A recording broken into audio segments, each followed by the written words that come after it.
जय हिंद दर्शकों, मैं राघव इन्वेस्टमेंट पाठशाला में एक बार फिर से आपका स्वागत करता हूं। यहां हम सीखते हैं इन्वेस्टमेंट बेसिक से एडवांस लेवल तक। आज का वीडियो बहुत ही ज़्यादा महत्वपूर्ण है। जैसा कि आप टाइटल से समझ गए होंगे कि इस वीडियो में हम ये जानने की कोशिश करेंगे कि किसी बुरे दौर से, किसी बुरे समय से कोई कंपनी सर्वाइव भी कर पाएगी या नहीं। लेट्स से किसी बुरे समय में 1 साल तक कंपनी ने कोई बिजनेस ही नहीं किया, 1 रुपए की भी सेल नहीं की, तो क्या ऐसे सिचुएशंस में भी कंपनी सर्वाइव कर पाएगी या नहीं, ये इस वीडियो के माध्यम से हम जानने की कोशिश करेंगे। तो ये हम सिर्फ 5 या 10 मिनट के एनालिसिस से ही पता कर सकते हैं। कैसे, आइए आगे देखते हैं। तो सबसे पहले हमें ये जानना होगा, बेसिक 2 लाइन में हम ये जानेंगे, बहुत डिटेल में हम नहीं जानेंगे, सिर्फ 2 लाइन में हम ये जानेंगे कि रिजर्व क्या होते हैं। तो देखिए, जैसे कि एक आम व्यक्ति भी क्या करता है कि पर मंथ अगर कुछ सैलरी मिली तो उसका कुछ पार्ट साइड में जमा करने की कोशिश करता है, ताकि आगे बुरे वक्त में या फिर किसी आगे बड़े प्लान के लिए वो पैसा काम आ सके। तो ऐसा कंपनीज भी करती है। वो क्या करती हैं कि अपने प्रॉफिट का कुछ हिस्सा साइड में रख लेती है, जिसे कि हम रिजर्व कहते हैं। अब उसमें हो सकता है कंपनी को कोई डेट रीपेमेंट के काम आ जाए, या कोई फिक्स्ड एसेट खरीदने के काम आ जाए। तो ऐसे कई सारे पर्पस हो सकते हैं, लेकिन जनरली 2 टाइप के रिजर्व होते हैं। एक तो जनरल रिजर्व, जिसका कोई पर्पस कंपनी ने डिसाइड नहीं किया है, सिर्फ साइड में कुछ पैसे रखे हुए हैं जो कि भविष्य में किसी प्रॉब्लम में या किसी भी चीज़ के लिए काम आ सकते हैं। तो ये तो हुआ जनरल रिजर्व, सिर्फ बिना पर्पस के साइड में पैसे अभी कंपनी ने रख लिए हैं, अभी उसका कोई पर्पस कंपनी को पता नहीं है या डिसाइड नहीं किया है। और दूसरा होता है स्पेसिफिक रिजर्व। अब इसका एक एग्जांपल ले लेते हैं। लेट से कंपनी को लगा कि कोई क्लाइंट है जो शायद पेमेंट में काफ़ी डिले कर दे, हो सकता है इस साल वो क्लाइंट पेमेंट ही ना दे पाए, ऐसी कंपनी को कुछ आशंका है, तो इसके लिए कंपनी स्पेसिफिक रिजर्व रख लेती है। तो ये तो हुआ स्पेसिफिक रिजर्व और जनरल रिजर्व। तो आइए अब आगे चलते हैं कि कैसे रिजर्व को देखकर हम ये पता करने की कोशिश करेंगे कि कंपनी बुरे दौर में सर्वाइव कर भी पाएगी या नहीं। तो यहाँ पर हमने 2 कंपनीज का एनालिसिस किया है, सिर्फ एग्जांपल के लिए है ये। तो वीआईपी इंडस्ट्रीज से शुरुआत करते हैं। तो देखिए, यहाँ पर लगभग 3,933 करोड़ की कंपनी की मार्केट कैप है। स्क्रीनर वेबसाइट पर हम ये सब देख रहे हैं, और यहाँ पर आप उसका रिजर्व भी देख पाएंगे, 582 करोड़ का रिजर्व है। अब सिर्फ रिजर्व को देख के क्या आप ये पता लगा सकते हैं कि कंपनी सर्वाइव कर पाएगी या नहीं? जी नहीं। उसके लिए हमको क्या पता करना होगा कि कंपनी की फिक्स्ड कॉस्ट कितनी है, वेरिएबल कॉस्ट कितनी है। मतलब लेट्स से कोई कंपनी ने 1 साल तक कोई बिजनेस नहीं किया, लेकिन कुछ खर्चे हैं जो कंपनी को फिर भी देने होंगे, जैसे कि एम्प्लॉयज़ की सैलरीज, वो देना होगी कंपनी को हमेशा ही। ऐसा कंपनी नहीं कर सकती कि 1 साल के लिए एम्प्लॉयज़ को सैलरी नहीं दी, नहीं तो फिर 1 साल बाद काम करने के लिए कोई एम्प्लॉय ही नहीं बेचेगा। तो ये हुई एक फिक्स्ड कॉस्ट। उसके अलावा क्या हो सकता है? हो सकता है कंपनी ने अपनी कोई फैक्ट्री या ज़मीन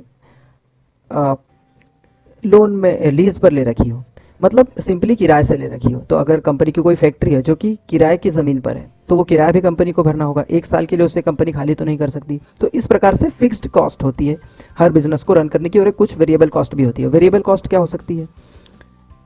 हो सकता है मटेरियल का जो खर्चा आ रहा है, तो कभी मटेरियल की कॉस्ट थोड़ी ज़्यादा हो सकती है, थोड़ी कम हो सकती है, मतलब वो वेरी कर सकती है। जितनी ज़्यादा सेल होगी उस हिसाब से कंपनी की वेरिएबल कॉस्ट होगी। तो इस प्रकार से फिक्स्ड कॉस्ट कंपनी को हर हालत में पे करनी है, लेकिन हो सकता है वेरिएबल कॉस्ट बिजनेस के परफॉर्मेंस के अकॉर्डिंग कंपनी को पे करना पड़े। तो आइए थोड़ा सा स्क्रॉल डाउन करते हैं। अब यहाँ पर आप देख सकते हैं कि क्वार्टरली रिजल्ट्स दे रखे हैं। यहाँ से भी थोड़ा सा और स्क्रॉल कीजिए। यहाँ पर कंपनी के प्रॉफिट एंड लॉस स्टेटमेंट दे रखा है। अब इसमें एक्सपेंसेस दे रखे हैं। इसे अब जब आप एक्सपैंड करेंगे तो यहाँ पर अलग अलग टाइप के खर्चे, क्या क्या एक्सपेंसेस है कंपनी के, वो दे रखा है। तो वीआईपी इंडस्ट्रीज, मैं क्विकली बता दूं कि जो वीआईपी के बैग्स वगैरह हम खरीदते हैं वो कंपनी है ये। तो अब देखिए, यहाँ पर मटेरियल कॉस्ट दे रखी है। अब अगर कंपनी अगले 1 साल तक कंपनी को लगता है कि वो बिजनेस ही नहीं कर पाएगी, तो जो पुराना मैन्युफैक्चर किया हुआ माल रखा है उसे लेट से कंपनी बेचेगी, और कुछ मैन्युफैक्चर नहीं करेगी क्योंकि उसे लगता है कि अभी अगले 1 साल तक वो सेल नहीं कर पाएगी। अब ऐसे में क्या मटेरियल कॉस्ट लगेगी? जी नहीं, मटेरियल कॉस्ट नहीं लगेगी। हो सकता है उसकी मैन्युफैक्चरिंग कॉस्ट भी ना लगे, पूरी तो नहीं बचेगी, लेट से थोड़ी मटेरियल कॉस्ट लग गई, मैन्युफैक्चरिंग कॉस्ट लग गई, लेकिन ज़्यादातर मैन्युफैक्चरिंग कॉस्ट भी बच जाएगी। अब यहाँ पर एम्प्लॉय कॉस्ट पूरी लगेगी। तो यहाँ पर देखिए 1426 करोड़ इतनी कंपनी की के खर्चे थे। अब और कंपनी की सेल्स कितनी थी? 1718 करोड़। अब इसमें से जो ये सारे एक्सपेंस, ये तो पिछले साल के एक्सपेंस हुए मार्च 2020 तक के। अब हम लेट से अगले 2021 की बात कर रहे हैं, तो क्या पूरा इतना खर्चा कंपनी को आएगा? जी नहीं। कंपनी को लेट से अगर कोई मैन्युफैक्चरिंग नहीं हो रही है, कोई मटेरियल कॉस्ट नहीं है, तो इतना खर्चा कंपनी का बच गया। तो लगभग हम कह सकते हैं कि लगभग 53 करोड़ या 54 करोड़ के आसपास, 53% के आसपास। तो ये आप हटा सकते हैं, लेकिन एम्प्लॉय कॉस्ट आपको लेनी होगी। तो अगर 100 करोड़ खर्चा आ रहा है तो उसमें से 12 करोड़ के आसपास एम्प्लॉय कॉस्ट है और 16 करोड़ के आसपास अदर कॉस्ट है। तो आप क्या करेंगे? आप ये जानने की यहाँ से कोशिश कीजिए या अंदाज़ा लगाने की कोशिश कीजिए। बहुत डिटेल में हम नहीं जाएंगे, डिटेल में तब जाएंगे जब यहाँ से आपको लगे कि हाँ कंपनी सर्वाइव कर जाएगी, फिर हम डिटेल में जाने की कोशिश करेंगे। लेकिन यहाँ पर एक रफ आइडिया आप लीजिए कि पिछले साल या पिछले कुछ सालों में पर ईयर कंपनी की एम्प्लॉय कॉस्ट कितनी लगती थी और अदर कॉस्ट कितनी लगती थी। अब अदर कॉस्ट के डीप में अगर नहीं भी जाएं तो लेट से हमने पूरी अदर कॉस्ट को भी कंसिडर कर लिया कि ये भी कंपनी को पे करना ही होगी। सबसे ज़्यादा हम अमाउंट लेके चल रहे हैं इसके लिए। तो लगभग 29-30% जो कंपनी की टोटल एक्सपेंस होते हैं उसमें से 29 या 30% के आसपास कंपनी को एम्प्लॉय कॉस्ट और अदर कॉस्ट लग जाती है या फिक्स्ड कॉस्ट लग जाती है। ऐसा हम जानने की कोशिश करते हैं। यहाँ हम कुछ भी एग्जैक्ट लेके नहीं चल रहे हैं, एग्जैक्ट फिगर। यहाँ पर हम सिर्फ एक अंदाज लगा रहे हैं कि लगभग कंपनी की फिक्स्ड कॉस्ट कितनी जाती होगी। तो इसलिए हमने एम्प्लॉय को पूरा 100% कंसिडर कर लिया और अदर कॉस्ट को भी अभी के लिए लगभग 100% कंसिडर कर लिया। तो अब आप क्या कीजिए, एक साल में आप देखिए कि पिछले साल अगर लगभग कंपनी की लेट से 1500 करोड़ के आसपास के एक्सपेंस थे, तो उसमें से 30% यानी कि लगभग 450 करोड़, 1500 करोड़ में से लगभग 450 करोड़ कंपनी की फिक्स्ड कॉस्ट थी। मतलब 450 करोड़ तो कंपनी को लगना ही लगना है, भले ही कंपनी बिजनेस करे या ना करे। ऐसा हमने पिछले साल को देखकर अंदाज लगाया कि अगले साल कितनी फिक्स्ड कॉस्ट लगेगी। अब हमने क्या किया, कंपनी की रिजर्व्स देखे। तो अगर रिजर्व फिक्स्ड कॉस्ट से ज़्यादा है, सिंपल, अब यहाँ पर हम पॉइंट पर आ रहे हैं कि अगर फिक्स्ड कॉस्ट से रिजर्व ज़्यादा है तो उतना कंपनी एक साल, मतलब एक साल तो फिर कंपनी सर्वाइव कर ही लेगी, क्योंकि जो भी फिक्स्ड कॉस्ट आ रही है उससे वो अपने रिजर्व्स में से पे कर सकती है। तो ये पॉइंट है जो हमें पता लगाना है कि क्या फिक्स्ड कॉस्ट रिजर्व्स रखे हैं उनसे कम है क्या। अब लेट्स से कंपनी के रिजर्व्स बहुत कम है, जस्ट फॉर एन एग्जांपल, किसी कंपनी के रिजर्व्स बहुत कम है लेकिन उसकी फिक्स्ड कॉस्ट बहुत ज़्यादा है, तो क्या वो कंपनी डूब जाएगी? जी नहीं, ऐसा भी नहीं है। क्यों? क्योंकि उस केस में हो सकता है कंपनी लोन ले, कर्ज ले ले, तो कर्ज के थ्रू भी वो कंपनी फिर सर्वाइव करने की कोशिश कर सकती है। लेकिन यहाँ पर हमने बिना कर्ज लिए भी कंपनी सर्वाइव कर जाएगी या नहीं, ये हमने एटलीस्ट पता करने की कोशिश की है। अब लेट से कोई कंपनी के ऊपर ऑलरेडी बहुत हैवी डेट है और रिजर्व्स भी कुछ नहीं है और एक साल तक बिजनेस भी नहीं किया, तो ये तो बहुत ही प्रॉब्लम की बात है। तो इस कंपनी के रिजर्व्स कितने हैं? लगभग 582 करोड़। और जो हमने इसकी फिक्स्ड कॉस्ट का एक रफ आइडिया लगाने की, रफली एस्टीमेट लेने की कोशिश की, तो वो 450 करोड़ के आसपास आया। तो हम ये कह सकते हैं कि अगले एक साल तो बिना कर्ज लिए भी, बिना बिजनेस किए भी ये कंपनी सर्वाइव कर सकती है। अब एक और एग्जांपल हम ले लेते हैं डेल्टा कॉर्प का। यहाँ पर मैं एक छोटा सा डिटेल दे देता हूँ कि ये कंपनी करती क्या है। तो अगर आप गोवा गए हो कभी घूमने, तो वहाँ पर जो आपने कसिनोज देखे होंगे, शायद पंजिम में शिप्स पर कसिनोज आपने देखे होंगे, तो वो कसिनो इस कंपनी के हैं, डेल्टा कॉर्प के। सारे कसिनोज नहीं गोवा के, लेकिन गोवा की सबसे बड़ी कसिनो की ये कंपनी है।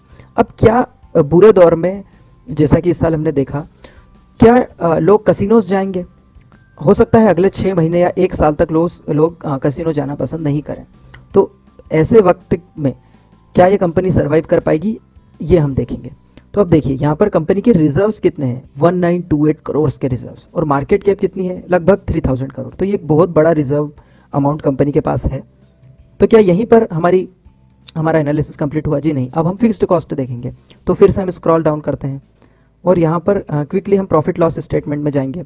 ये चीज़ प्रॉफिट लॉस स्टेटमेंट में आपको ईयरली दिखाई दे रहे हैं हर एक चीज़, मार्च 2020, मार्च 2019। यही एक्सपेंसेस आप क्वार्टरली रिजल्ट में भी देख सकते हैं, ताकि आपको एक क्वार्टर का भी पता लग जाए कि कितनी कॉस्ट लगभग होती है। लेकिन चूंकि प्रॉफिट एंड लॉस स्टेटमेंट में यहाँ पर थोड़ा सा डिटेल में दिया जाता है एक्सपेंसेस के बारे में, इसलिए हम इसे रिफर कर रहे हैं। तो यहाँ पर भी देखिए कंपनी के खर्चे लगभग 500 करोड़ हम कंसिडर कर सकते हैं और एम्प्लॉय कॉस्ट कितनी है, लगभग 15%। अब मटेरियल और मैन्युफैक्चरिंग कॉस्ट काफ़ी कम है इस बिजनेस की, लेकिन हम अदर कॉस्ट और एम्प्लॉय कॉस्ट को ही कंसिडर कर लेते हैं। तो लगभग 40% अदर कॉस्ट हम ले लेते हैं और 15% के लगभग एम्प्लॉय कॉस्ट। तो लगभग 55% के आसपास टोटल एक्सपेंसेस का लगभग 55% कंपनी का वेरिएबल फिक्स्ड कॉस्ट होती है, ऐसा हम मान के चलते हैं। लेकिन इस कंपनी में तो देखिए अगर हम पूरा भी एक्सपेंस कंसिडर कर लें, लेट्स से पूरा अगर कंपनी ने बिजनेस नहीं भी किया तो भी अगर हम ये मान के चले कि पूरे 500 करोड़ कंपनी को चुकाने होंगे तो भी कंपनी सर्वाइव कर जाएगी। ध्यान से सुनिए, हमने क्या माना यहाँ पर कि जो वेरिएबल कॉस्ट है और फिक्स्ड कॉस्ट है, मतलब पूरी 498 करोड़ जितनी पिछले साल कॉस्ट लगी थी, हमने मान लिया कि इस साल बिना बिजनेस करे भी कंपनी को उतना खर्चा लगेगा। तो लगभग 500 करोड़ अगर कंपनी को खर्चा लगा पूरा भी, तो भी ये कंपनी अगले 3-4 साल तो आराम से सर्वाइव कर लेगी, क्योंकि इस कंपनी के रिजर्व्स बहुत ज़्यादा हैं। तो ये था एनालिसिस रिजर्व्स और फिक्स्ड कॉस्ट का, कि कैसे हम पता कर सकते हैं कि अगर फिक्स्ड कॉस्ट काफ़ी कम है और रिजर्व्स काफ़ी ज़्यादा हैं तो चांसेस हैं कि कंपनी सर्वाइव कर पाएगी। लेकिन सिर्फ इतने पर नहीं रुकना है। अगर आपको कोई कंपनी इन पैरामीटर्स पर अच्छी लगती है, फिर आप वहाँ से डिटेल में जाने की कोशिश कीजिए कि कंपनी का बिजनेस कैसा है। कहीं वो परमानेंट क्लोज होने वाला बिजनेस तो नहीं है कि आगे उसके ग्रोथ के ही चांसेस नहीं है, वो सब देखिए। मतलब बुरे दौर के बाद कंपनी बिजनेस भी कर पाएगी या नहीं, वो उसके बिजनेस मॉडल से आप समझने की कोशिश कीजिए। फिर आप और डिटेल में देखिए कि इनकी फिक्स्ड कॉस्ट किस किस चीज़ों में लगती है और कितनी लगती है। लेकिन यहाँ से आप क्विकली 5 मिनट में तो ये पता कर पाए कि हाँ कंपनी सर्वाइव करने जैसी तो लग रही है। तो यही इस वीडियो का मकसद था। अगर आपको ये वीडियो पसंद आया तो इसे लाइक कीजिए, कमेंट कीजिए, अगर आपका कोई क्वेश्चन है तो इसे शेयर कीजिए अपने फ्रेंड्स के साथ, और चैनल को ज़रूर सब्सक्राइब कीजिए ताकि आगे आने वाले वीडियोस की समय समय पर सूचना आपको मिलती रहे और ऐसी महत्वपूर्ण जानकारियाँ आपको मिलती रहें। अगले वीडियो तक के लिए मुझे आज्ञा दीजिए। जय हिंद।